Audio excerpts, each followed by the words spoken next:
Poland में the Christ of the king का सबसे बड़ा स्टैचू है और ये जीसस का सबसे लंबा मूर्ति माना जाता है। 2010 में ये मूर्ति संपूर्ण रूप से बन के तैयार हो गया था, लेकिन ये मूर्ति बनने की 8 साल बाद यानी कि 2018 में वहाँ के जो आसपास के जो लोग हैं वो एक चीज़ नोटिस किए कि ये मूर्ति अपने आसपास के क्षेत्र में इंटरनेट को प्रोवाइड कर रहा है और कई दिनों से ये सिलसिला चलता रहा।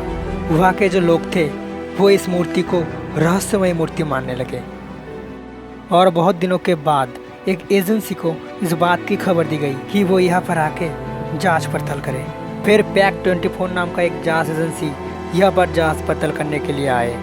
सबसे पहले उन्होंने मूर्ति के ऊपर हिस्से में एक ड्रोन कैमरा भेजा ये देखने के लिए कि ये मूर्ति सच में इंटरनेट को प्रोवाइड करता है कि नहीं। तो जैसे जैसे ड्रोन मशीन ऊपर उठते गए इंटरनेट की स्पीड उतना ही बढ़ते गए।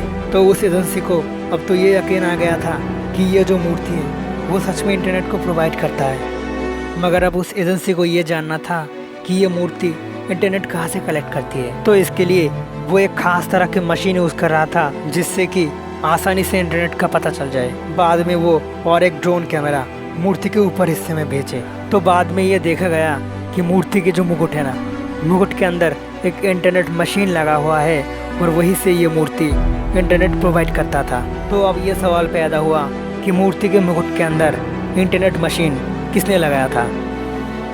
तो वहाँ के जो स्थानीय लोग थे वो इसके बारे में कुछ भी नहीं बता पाए। मगर बाद में ये पता चला किसी दूसरी कंपनी ने इस मूर्ति के अंदर इंटरनेट मशीन को लगाया था।